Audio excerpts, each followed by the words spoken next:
몇 년 안에 이 공식이 전국에서 살을 제대로 뺐다는 분들은 다 알게 되실 그런 공식이고요. 한번 실제로 해보시고 나서는 저한테 말씀해 주시거든요. 와, 이 방법 정말 강력하다고 제가 거의 간증 수준으로 매일 듣고 있는 내용입니다. 오늘 말씀해 주신 요 공식에 따른 3에서 4개월이면 10kg는 거뜬하게 뺄 수 있습니다. 네, 여러분 안녕하세요. 오늘은 정말 특별한 분을 모셨는데요. 얼마나 특별한 분이냐면 지금 이 시점에서 전국에서 다이어트 환자를 가장 많이 보고 계신 그런 분을 모셨습니다. 창원 준한의원의 김동준 원장님입니다. 반갑습니다. 네, 반갑습니다. 안녕하세요. 저는 창원 준안의원에서 주로 다이어트 진료를 하고 있고요. 유튜브 채널은 살 빼드림 채널 통해서 진짜 내 살이 빠지는 이야기를 들려드리고 있습니다. 네, 원장님, 저희는 뭐 벌써 알고 지낸 지 굉장히 오래되었는데요. 우리 시청자분들께서는 잘 모르실 수도 있으니까 제가 간단하게 좀 더 설명을 드리겠습니다. 자, 이분은 지금 하루에 다이어트 환자를 지금 하루 몇 명 보시죠? 한 130명에서 많이 올 때는 한 150명 정도 오시니까는 평균적으로 한 140명 정도 오신 것 같아요. 하루에 140분이 오신다고요? 네, 맞습니다. 그러면 그분들이 이제 준한의원에서 한 달에 대략 몇 킬로 정도를 빼실까요? 저희 한의원 같은 경우는 매주 환자분들이 계속 오고 계시거든요. 그래서 정확하게 추적 관찰이 가능한데요. 평균적으로는 일주일에 한 1kg 정도를 빼고 계시니까 한 달이면은 한 4,000kg 정도를 제가 빼드리고 있는 것 같아요. 4,000킬로요? 네, 그렇습니다. 그럼 이게 4톤인가요, 한 달에? 그런 셈이죠. 그럼 지금 뭐 개원하신 지 한 7, 8년 되셨으니까 1년에 뭐 수십 톤, 벌써 뭐 한 몇 년 동안 수백 톤 이상을 빼셨을 텐데요.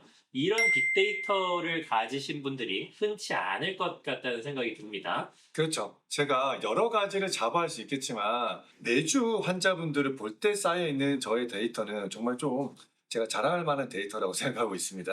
알겠습니다. 그럼 그 데이터에 기반해서 많은 환자들이 가지고 있는 잘못된 다이어트 상식이라든지 준한의원만의 어떤 비법을 오늘 좀 알려주시겠습니까? 그쵸. 제가 사실 이 내용은 진료 중에서만 말씀드리는 내용인데요. 제가 오늘은 특별히 우리 김상태 원장님 채널에 출연했으니까 모두 빠짐없이 공개를 좀 해드리도록 할게요.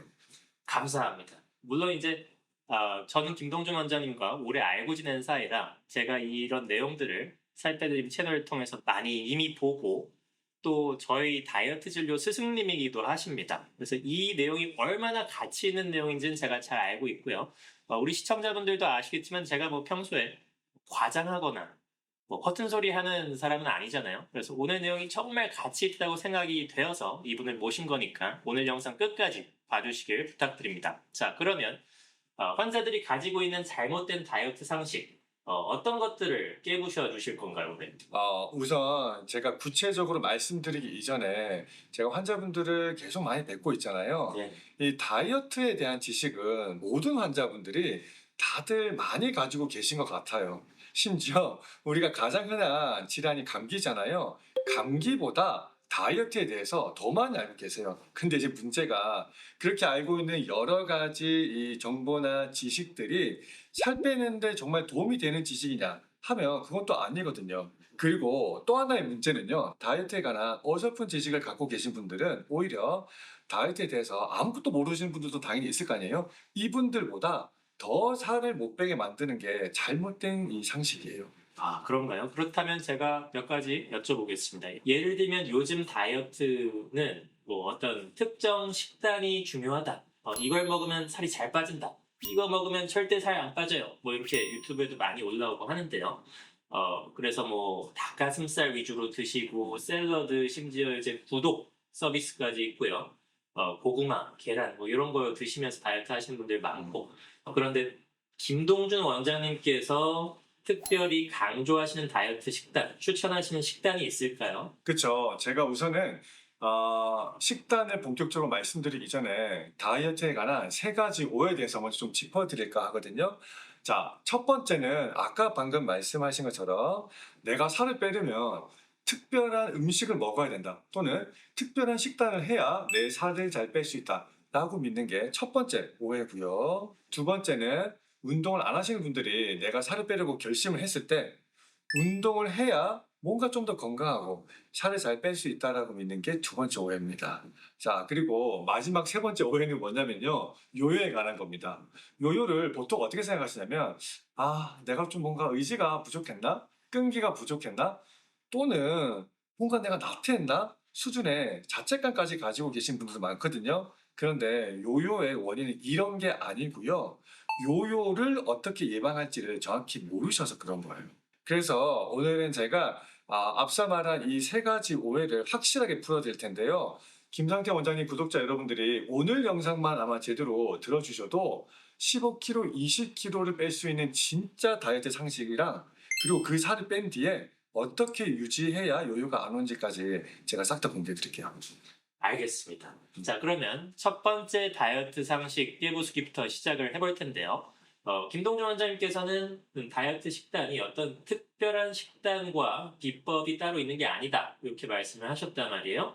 그렇다면 원장님께서 추천하시는 다이어트 식단은 무엇일까요? 자, 이 다이어트 식단은 제가 진짜 말하고 싶은 게 많거든요. 제가 다이어트 진료를 본격적으로 보기 시작한 게 한 7년 정도 됐으니까요. 이 다이어트 진료 시작한 1, 2년 차 때는 다이어트 식단 엄청 연구를 했어요. 그래서 저탄고지가 좋을까? 또는 닭가슴살, 브로콜리, 아스파라거스 이런 흔히 아는 샐러드에 단백질을 더한 식단이 좋을까? 진짜 많이 연구도 하고 환자분들께 티칭도 많이 했었어요. 그런데 제가 3년차 이후부터 환자분들을 엄청나게 많이 보기 시작했거든요. 이때 바로 깨달은 게, 그냥 이게 중요한 게 아니구나. 일반식이 오히려 더 낫다라는 결론에 제가 도달했어요. 그래서 저는 환자분들께 그냥 먹어왔던 그대로, 일반식 그대로 드시라 말씀드려요. 일반식이요. 한국인의 일반식이라고 하면 집밥 같은 거네요. 밥, 반찬 이런 거 있는 거예요. 그쵸? 이거 너무 단순해 보여서 정말 이걸로 살이 뺄 수 있을까 의구심이 들기도 하는데요. 음. 더 설명을 해주시죠. 우리가 여러 논문들을 검색을 해보면 흔히 말해서 뭐 지중해 식단 또는 샐러드 위주의 식단 이런 거는 좋다고 말하는데 생각보다 우리의 한식이 살 빼는데 그리 나쁜 음식이 일단 아닙니다. 그리고 식단에 있어서 제일 중요한 건요. 뭔가 건강한 것 또는 뭔가 칼로리가 낮은 거를 먹는 게 중요한 게 아니고요. 살이 빠질 만큼 먹되 내가 지속할 수 있는 식단으로 다이어트를 하는 게 가장 중요하거든요. 그런데 일반식 어때요? 그냥 내가 먹어왔던 식단 그대로인 거잖아요. 그래서 당연히 지속성이 이미 확보가 되어 있는 식단이기 때문에 제가 가장 추천하는 게 그냥 가정식 백반이에요. 그러면 가정식 백반을 내가 평소 먹던 대로 먹으면 살이 빠질 리가 없을 것 같은데 그 먹는 방식에 있어서 김동준 원장님만이 어떤 가지고 있는 노하우가 있을까요? 그렇죠. 우선은 이런 다이어트를 진행하기 위해서는 식단에 관한 중요한 원칙 하나가 중요하거든요. 오늘 이 영상에서는 제가 지금 말씀드린 이 공식만 알아가셔도 앞으로 다이어트 식단에 대해서는 걱정하실 필요가 아예 없으실 거예요. 어떤 공식인지 한번 좀 설명을 해주시죠. 자, 바로 이 공식인데요. 우리 몸의 지방량은 다른 거 생각하실 필요 없고요. 한 번에 먹는 양 곱하기 하루에 몇 번 먹었는지로 결정된다라는 거예요. 자, 이 공식을 이제 김동준 원장님이 설명해 주실 텐데요. 이 공식은 다이어트에 있어서 제일 중요한 공식이 될 겁니다. 마치 물리학에서 뭐 E는 MC 스퀘어가 유명한 공식이듯이 몇 년 안에 이 공식이 전국에서 살을 제대로 뺐다는 분들은 다 알게 되실 그런 공식이고요.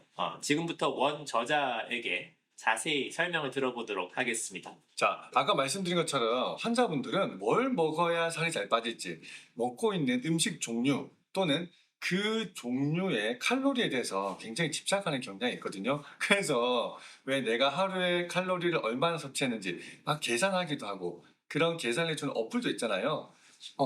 이 공식 보면 어때요? 칼로리에 대한 게 아예 없잖아요. 그럼 뭐가 중요하냐? 그냥 내가 먹는 음식의 양, 부피라고 볼 수도 있겠죠. 두피요. 네. 그리고 내가 하루에 총 몇 번 먹었는지가 중요한데, 자, 여기에서 포인트가 있습니다. 하루에 몇 번 먹었는지를 체크할 때는 물 이외에 내가 뭐라도 입에 들어가면 바로 1회가 카운팅 되는 거예요. 즉, 사과 한 조각이라도 먹으면 바로 한 번이 체크되는 거죠. 귤 하나 먹어도. 귤 하나만 먹어도 당연히 1회가 추가되는 거고요. 그런데 한 끼를 먹어도 1회인 겁니다. 그럼 하루에 몇 번을 먹는 걸까요? 특별하게 질환이 없으신 분들이라면 저는 하루에 3회 이하로 드시라 말씀드려요. 다이어트 식단에서 중요한 건 내 살을 빼게 해주는 그 어떤 무언가를 먹는 게 아니고요. 내 몸이 살이 잘 빠질 수 있도록 무언가 덜어내는 거예요. 즉, 뭘 덜어내야 되냐면요. 한 번에 먹는 양을 어느 정도는 줄이셔야 되고요. 그리고 하루에 몇 번 먹느냐 하는 이 횟수를 줄이는 게 다이어트 식단의 핵심이라는 거죠. 그래서 우리가 다이어트 식단이라고 하면은 간식에 대한 게 아니라 식사에 대한 거잖아요. 식사 양은 어떻게 되냐? 여성 기준에는요, 햇반에 40% 정도 드시는 게 좋고요. 남성 기준으로는 70에서 80% 드시는 게 가장 살이 잘 빠집니다. 말씀하신 햇반의 40%, 70%라는 거는 밥 1인분 기준을 말씀하신 거겠네요. 그쵸? 보통 중간 사이즈 햇반이 210g이거든요. 여성분들 기준으로는 80에서 90g 정도 드시면 되는데요. 제가 이렇게 말씀드려도 가끔 환자분들 중에는 다시 여쭤보는 분들이 있거든요. 원장님, 흰쌀밥 먹어도 되나요? 잡곡밥을 먹으면 살이 좀 더 빨리 빠지나요? 또는 잡곡밥을 먹을 테니까 조금 더 먹어도 되나요? 라고 여쭤보시는데 아까 말씀드린 것처럼 그냥 부피를 지키는 게 가장 중요해요. 만약에 그렇다면 반찬은 어떻게 할까요? 반찬 역시 마찬가지인데요. 반찬도 종류가 중요하지가 않거든요. 중요하지 않다고요? 네, 맞습니다. 그래서 제가 아까 1회에 먹는 밥 양을 딱 정해 드렸고요. 그 밥을 먹는 동안 한 숟가락당 한 젓가락이면 어떤 반찬 드셔도 상관이 없습니다. 정말 어떤 반찬을 먹어도 상관이 없다고요? 전혀 상관이 없고요. 젓가락으로 드실 수 있는 반찬이라면 어떤 반찬 드셔도 살 빠진 속도가 놀랍게도 거의 비슷합니다. 그런가요? 그렇다면 만약에 내가 떡볶이를 너무 좋아해. 빵 너무 좋아해. 그래서 밥 40% 뜨고 반찬으로 떡볶이, 빵, 케이크 이런 거 놨어요. 이렇게 해서 밥 한 숟가락 먹고 빵 이렇게 한 젓가락 먹고 밥 한 숟가락 먹고 떡볶이 하나 먹고 이렇게 해도 되나요? 아까 제가 말씀드린 것처럼 아무 상관이 없습니다. 실제로 살 빠지는 속도도 비슷하고요. 우리가 유튜브 매체에서는 진짜 독처럼 말하는 게 뭐예요? 정제 탄수화물. 그리고 흰색으로 되어 있는 백색 음식 이런 거잖아요. 그런데도 제가 말씀드린 딱 그 양만 지켜서 드신다면 어떤 걸 드시더라도 살 빼는 데는 생각보다 크게 지장이 없어요. 그리고 제가 또 하나 말씀드리고 싶은 것은 살 빼는 데 있어서 생각보다 기간이 좀 걸리잖아요, 우리가. 내가 정말 먹고 싶은 특정한 음식이 있다면 이 원칙 속에서 드시는 걸 저는 오히려 권하는 편이에요. 오히려 먹고 싶은 게 있으면 반찬으로 편입해서 드시라는 말씀이네요. 그쵸? 근데 제가 아까 말씀드렸죠? 이거를 간식 개념으로 내가 익숙한 형태로 먹으면 어떻게 될까요? 입이 트이거든요? 그러면 다이어트가 와르르 무너져요. 그렇다고 살 뺄 거니까 나는 6개월 동안 떡볶이 안 먹어야지. 이런 분들도 마찬가지예요. 참고 참다가 한 번 떡볶이를 다 먹게 되잖아요. 그러면 와르르 무너져요. 그런데 제가 말씀드린 원칙 속에서 빵이나 떡볶이를 드시게 되잖아요. 자, 그러면 첫 번째 느껴지는 감정이 내가 예상했던 것보다 뭔가 맛이 없고 좀 어색하네? 우리 원장님도 아마 밥에다가 팥빵 올려서 드셔보시면 생각보다 맛이 없네? 이런 느낌이 드실 거예요. 그래서 이 방법이 굉장히 효과적인 거예요. 그래서 환자분들은 처음에 이 원칙을 듣고서 이렇게 하면 뭔가 원칙의 편법이겠지 생각했다가도 한번 실제로 해보시고 나서는 저한테 말씀해 주시거든요. 와, 이 방법 정말 강력하다고 제가 거의 간증 수준으로 매일 듣고 있는 내용입니다. 알겠습니다. 그러면 밥 한 숟가락, 반찬 한 젓가락 먹으라는 얘기를 해주셨는데 젓가락으로 집을 수 없는 반찬은 안 된다고 하셨어요. 예를 들면 그러면 이제 국, 탕 이런 거가 안 되는 이유가 무엇일까요? 제가 환자분들께 국찌개 탕은 조금 피하라고 말씀드리는데요. 우선 제가 말씀드린 이 젓가락으로 못 먹는 것도 첫 번째 이유고요. 그리고 이게 왜 안 되냐? 먹는 양이 중요한데요. 국찌개 탕면은 액체로 되어 있잖아요. 보통은 먹다 보면은 내가 정한 양보다 쉽게 그 양을 초과하기 쉽고 그 초과하는 양이 고기를 먹었을 때랑 달리 어마어마하게 초과되는 경우가 많아요. 그래서 굵직한 탕면은 좀 피하시라 이렇게 제가 말씀드려요. 요만한 제로 콜라 음료가 250ml면 사실 거기에 밥 꽉 채우면 엄청난 부피거든요. 그래서 다이어트 식단이라고 하는 것은 단순히 칼로리 계산이 아니라 내가 이 식단을 먹었을 때 잘 지켜질 수 있는 원칙이냐 하는 게 중요하거든요. 그래서 칼로리를 계산해서 다이어트 식단을 진행하시는 분들은 역설적으로 칼로리를 절대 못 지키게 되어 있어요. 왜 그러나요? 왜냐하면 칼로리 계산해서 이제 드셔보시면 아시는데요. 이게 생각보다 계속 신경을 써야 되고 계산도 해야 되고 음식 종류마다 이게 다 다르잖아요. 처음에는 이 의지가 있기 때문에 이게 잘 지켜져요. 그런데 배란이나 생리나 스트레스 받아서 한 번 많이 먹게 되잖아요. 그럼 그때부터는 이 칼로리 계산하는 것조차 굉장히 피곤하기 때문에 이걸 아예 놓게 되거든요. 그래서 한 번 무너지고 나면 그냥 다이어트 자체를 포기하는 일들이 많이 생기는 게 바로 칼로리 위주의 다이어트 식단이다. 이렇게 보시면 됩니다. 잘 들었습니다. 자, 그러면 이렇게 질문하는 분들도 있을 것 같은데요. 밥 한 숟가락 먹고 반찬 한 젓가락 먹을 때 내가 이제 젓가락질 잘해서 한 젓가락에 뭐 이만큼 해서 한 입 먹었다. 이렇게 하시는 분들도 나올 것 같은데요. 자, 구독자님 잘 보셨죠? 우리 김성태 원장님이 가끔 이렇게 장난스러울 때가 또 있습니다. 근데 우리 환자분들도 마찬가지거든요. 똑같이 여쭤보세요. 그런데 저는 상관없다라고 말씀드려요. 아예 상관이 없어요. 한 젓가락에 이렇게 먹어도요? 네, 맞습니다. 우리가 칼로리적으로 접근해 봤을 때는 당연히 한 젓가락으로 한 점을 먹는 것과 한 젓가락에 두 점을 먹는 것은 차이가 나 보이잖아요. 그런데 장기적으로 봤을 때는 이 칼로리 차이는 다이어트 성과에는 큰 차이점을 만들어내지 못하고요. 그리고 제가 아까 말씀드린 게 다이어트를 우리가 할 때는 지속성이 중요하다 이렇게 말씀드렸잖아요. 이 지속성 차원에서는 내 입에 들어가는 칼로리를 통제하는 것보다 내가 음식을 먹고 있는 그 모습 자체를 통제하는 게 훨씬 더 강력해요. 이게 무슨 얘기냐면요. 한 젓가락에 고기 두 점은 괜찮지만 고기 두 점을 두 젓가락에 드시기 시작하면 여러분의 다이어트는 바로 위기에 도착하게 되어 있어요. 자, 그러면 오늘 말씀해주신 요 공식에 따른 일반식 다이어트 이런 방식으로 예를 들면 10kg 정도를 빼는데 대략 어느 정도 걸릴까요? 물론 환자분들마다 다르지만 표준 체중 이상의 여성이라면 3에서 4개월이면 10kg는 거뜬하게 뺄 수 있습니다. 3, 4개월이면 10kg 정도를 거뜬하게. 그런데 이 방식의 또 엄청난 장점이 바로 그렇게 살을 뺀 다음에 1년, 2년 뒤에도 요요가 올 확률이 굉장히 적다는 것인데요. 이 방식이 요요가 올 확률을 그렇게 낮춰주는 이유에 대해서 좀 설명을 해주셨으면 좋겠습니다. 자, 우리가 다이어트라고 하면 결국에는 살을 빼서 유지하는 과정, 이 두 가지잖아요. 그런데 10kg 정도를 뺀 분이라면 살 빼고 유지하는데 1년 정도는 걸리고요.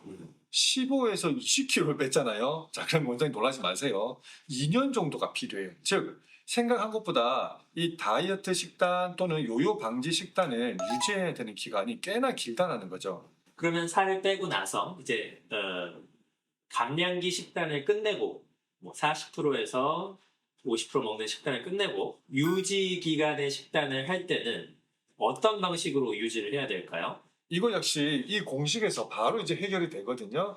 우리가 살을 뺄 때 얼마나 먹어야 되는지, 그리고 하루에 3번 이하로 먹어야 되는지는 제가 앞서 설명해 드렸고요. 그러면 우리가 요요를 방지할 때는 어떻게 하느냐? 하루에 먹는 횟수는 4회까지가 좋고요. 먹는 양은 살을 뺄 때 대비해서 50% 정도를 증량해서 먹는 방식을 제가 권해드리고 있어요. 50% 증량한다면 아까 40% 먹던 분들은 한 뭐 60%에서 70%. 맞습니다. 네. 남성분들은 그냥 햇반 한 개 정도 음. 드시면 유지하는 데는 아무런 문제가 없어요. 그럼 아까 말씀하신 그 유지 기간이 끝나고 나면 그 감량된 체중이 내 체중이 돼서 그때부터는 관리하기 훨씬 편해진다는 말씀이시겠네요. 맞습니다. 가령 어떤 여성이 70kg에서 55kg까지 뺐어요. 그런데 55가 된 이 직후에는 조금만 먹어도요, 살이 그냥 찌고요. 제대로 한번 먹으면 살이 1, 2kg 그냥 예사로 찌거든요. 그런데 진짜 문제는, 내 살이 쪘네? 하고서 조금 작게 먹어도요, 안 빠져요. 그러니까 슬슬슬슬슬 늘어나려고 하거든요. 그런데 이 체중에서 1년 반에서 2년 정도 버티잖아요. 그러면 그때부터는 내 의지대로 체중이 관리되기 시작해요. 가령 이런 겁니다. 70kg 때 어땠을까요? 많이 먹으면 찌고 작게 먹으면 빠졌겠죠. 그것처럼 딱 버티고 난 다음에는 55kg인 체중이 70kg가 유지되는 그 모습처럼 많이 먹으면 찌고 작게 먹으면 다시 빠져주기 때문에 혼자서도 쉽게 유지 관리가 가능한 상태로 변하게 되는 거예요. 그럼 원장님, 이 식단에 가지는 장점이 이제 다른 방식의 다이어트, 예를 들면 뭐 닭가슴살이랑 샐러드만 먹으면서 막 몇 달 버텨서 10kg 뺐어. 그래서 10kg 뺐으니까 이제 조금 슬슬 일반식으로 돌아가야지. 많이 먹지는 않더라도. 뭐 요렇게 했을 때는 어떤 문제가 있을까요? 바로 그렇게 했을 때 요요가 올 가능성이 굉장히 높습니다. 왜냐하면 그런 방식을 선택하는 분들의 머릿속에 뭐냐면 오로지 칼로리예요. 즉, 내가 살을 뺄 때는 작게 먹었고 유지할 때는 조금 더 많이 먹어도 되겠지, 좀 편하게 먹어도 되겠지 해가지고 그냥 일반식으로 돌아오는 거거든요. 그런데 진짜 재밌는 게요. 다이어트를 하고 나잖아요. 그러면 음식 종류만 바뀌어도 우리 몸은 살이 확 찌기 쉬워요. 그래서 제가 항상 강조드리는 게 살을 뺄 때와 살을 유지할 때의 그 음식 종류는 되도록 같은 게 좋아요. 자, 오늘 김동준 원장님이 다이어트 상식을 깨부수는 아주 엄청난 비법을 전수해 주셨습니다. 그런데 오늘 여기서 끝나는 것이 아니고요. 두 번째, 세 번째 비법도 전수를 해 주신다고 하니까 이어 올라오는 편을 잘 시청해 주시기 바랍니다. 자, 여러분들, 오늘 제가 알려드린 요것만 잘 기억을 하셔도 이제부터는 특별한 요리, 특별한 음식 찾지 마시고 밥그릇의 크기만 줄이면 된다는 거 꼭 기억하세요. 무조건 살 빠집니다.